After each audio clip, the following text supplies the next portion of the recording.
بسم الله الرحمن الرحيم لا أقسم بيوم القيامة ولا أقسم بالنفس اللوامة أيحسب الإنسان أن لن نجمع عظامه بلى قادرين على أن نسوي بنانه بل يريد الإنسان ليفجر أمامه يسأل أيان يوم القيامة فإذا برق البصر وخسف القمر وجمع الشمس والقمر يقول الإنسان يومئذ أين المفر كلا لا وزر إلى ربك يومئذ المستقر ينبأ الإنسان يومئذ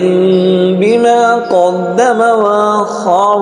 بل الإنسان على نفسه بصيرة ولو ألقى معاذيره لا تحرك به لسانك لتعجل به إن علينا جمعه وقرآنه فإذا قرأناه فاتبع قرآنه ثم إن علينا بيانه كلا بل تحبون العاجلة وتذرون الآخرة وجوه يومئذ ناظرة إلى ربها ناظرة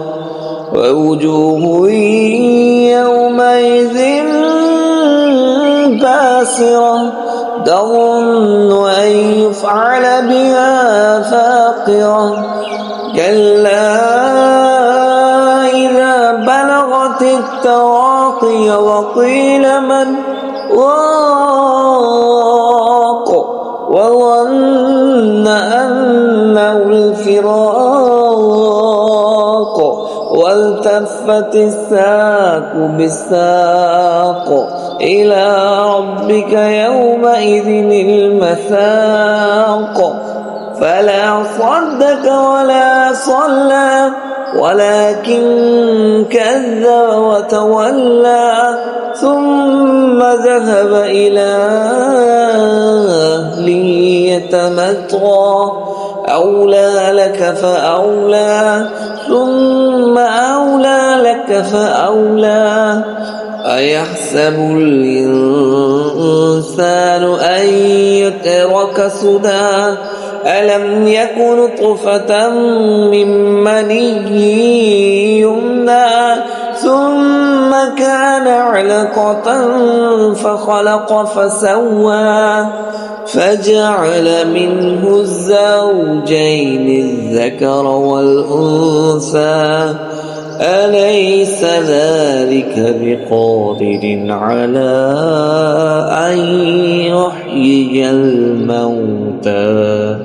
صدق الله العظيم.